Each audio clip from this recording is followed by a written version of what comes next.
Good morning, students. Welcome back. We shall be continuing our story, Dr. Heidegger's experiment. Up to now, we studied the effect of that water on the faded flower.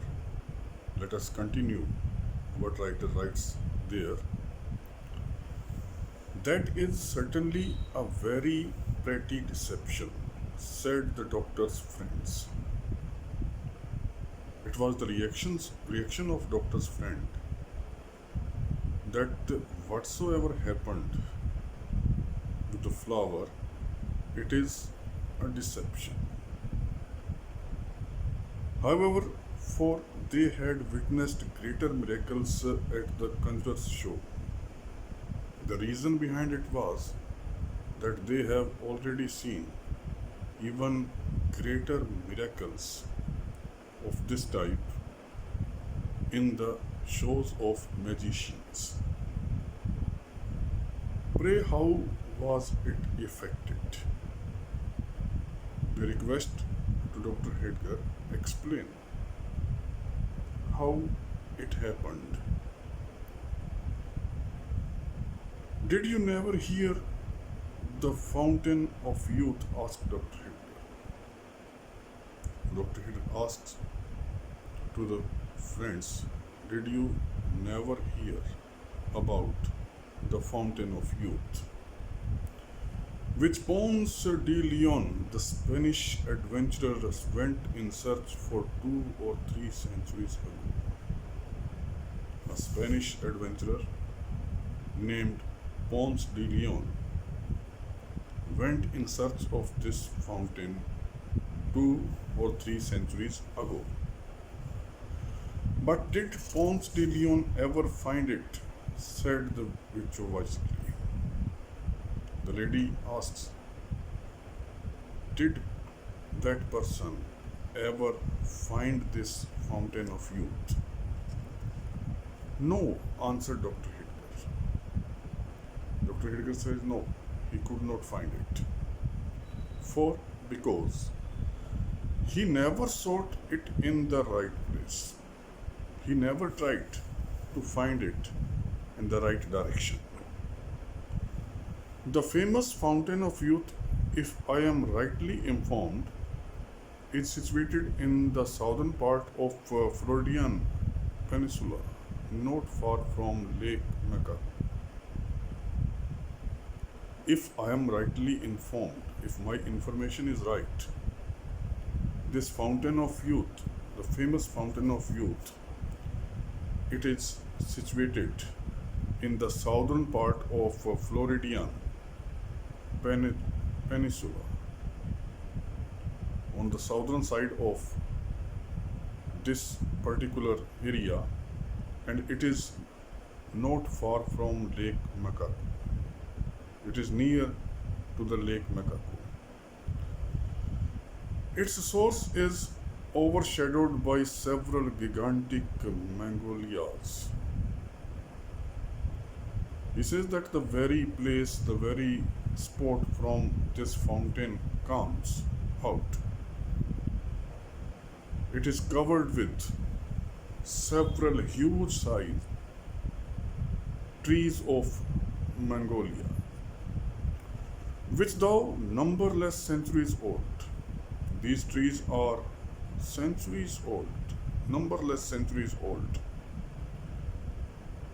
have been kept as fresh as violets by the virtue of this wonderful water. These trees are still as fresh as new trees, and it happened just because of the qualities of this water. An acquaintance of mine, knowing my curiosity in such matters, has sent me what you see in the vase.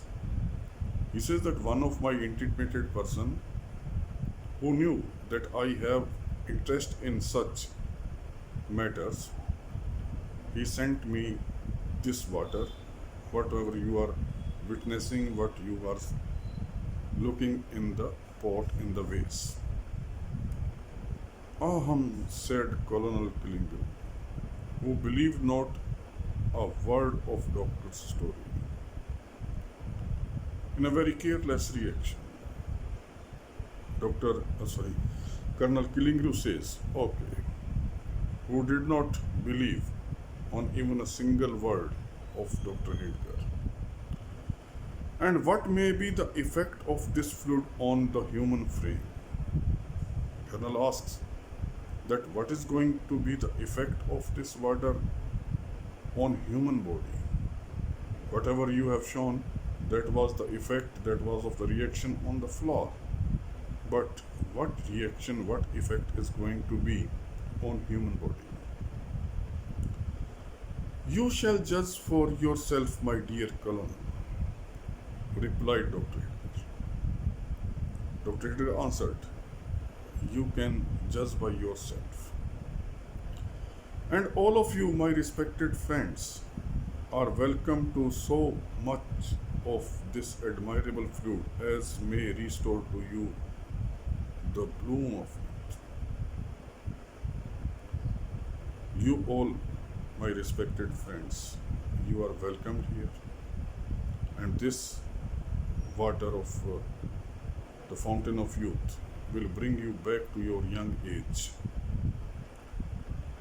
For my own part, having had much trouble in growing old, I am in no hurry to grow young again.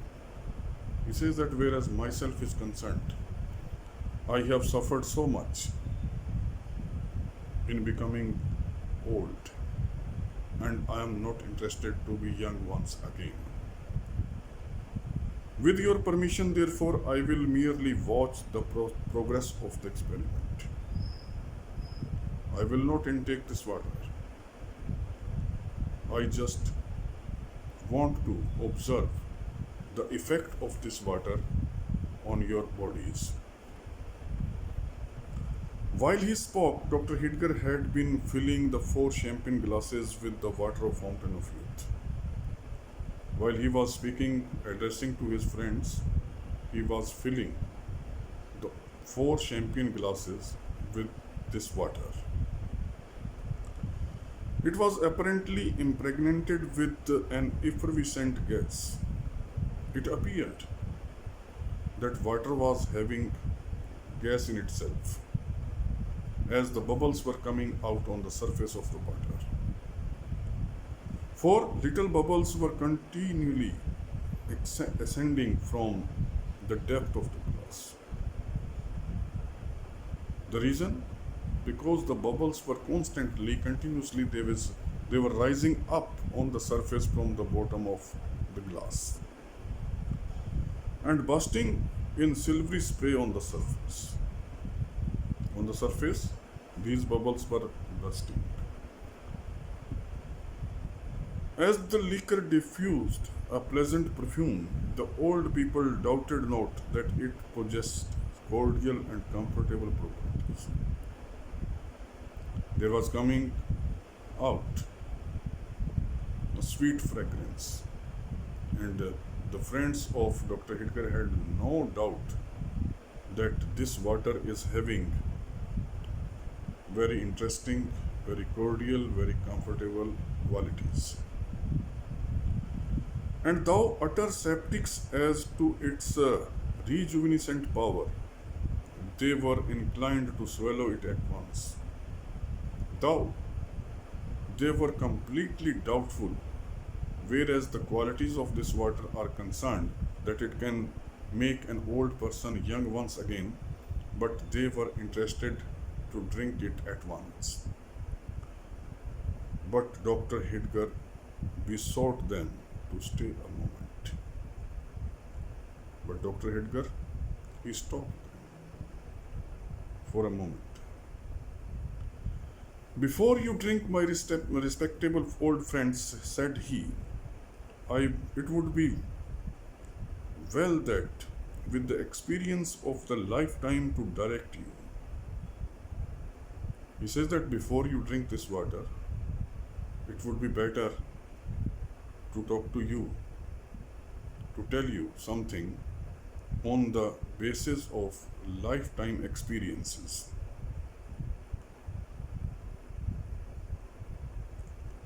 You should draw up a few general rules for your guidance. You are supposed to follow certain rules for your guidance. In passing a second time through the perils of youth, you are going to be young once again, you are going to be young for the second time.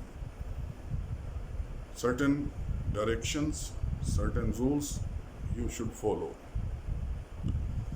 Think what a sin and shame it would be if, with your peculiar advantages, you should not become patterns of virtue and wisdom to all the young people of the age.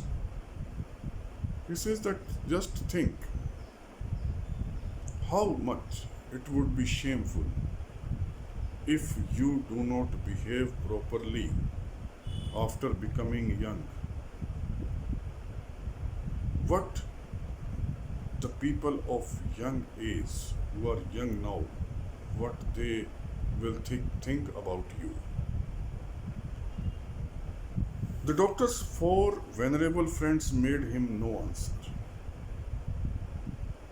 except by a feeble and tremulous laugh. Listening to doctor, they gave no answer, no reaction, just a very weak laugh, as if it was a joke in itself. So very ridiculous was the idea that knowing how closely repentance treads behind the steps of error. How ridiculous is this idea that they know very closely, exactly, that the repentance of the previous mistakes treads behind the steps of error. It is a result of error, mistake committed by these people in the young age. They should ever go straight again. Once again, if they are becoming young and if they are once again going away from their proper path, it would be shameful. Drink then, said Dr. Boy. I rejoice that I have so well selected the subjects of my experiment. Then Dr. Heidegger permits them. Okay, drink then. He says that I just enjoy because I have selected the subject of this experiment. It is well one, it is good one. With palsied hands, they raised the glasses to their lips. With trembling hands, weak hands, they picked up the glasses and raised to their mouth. The liquor, if it really possessed such virtues as Dr. Heidegger imputed to it, could not have been bestowed on four human beings who needed it more woefully. If the qualities of this water were concerned, as mentioned by Dr. Heidegger, if they are supposed to be true, whereas these four human beings, these four friends of Dr. Heidegger were concerned, they desperately needed it. Mark it here. Thank you very much.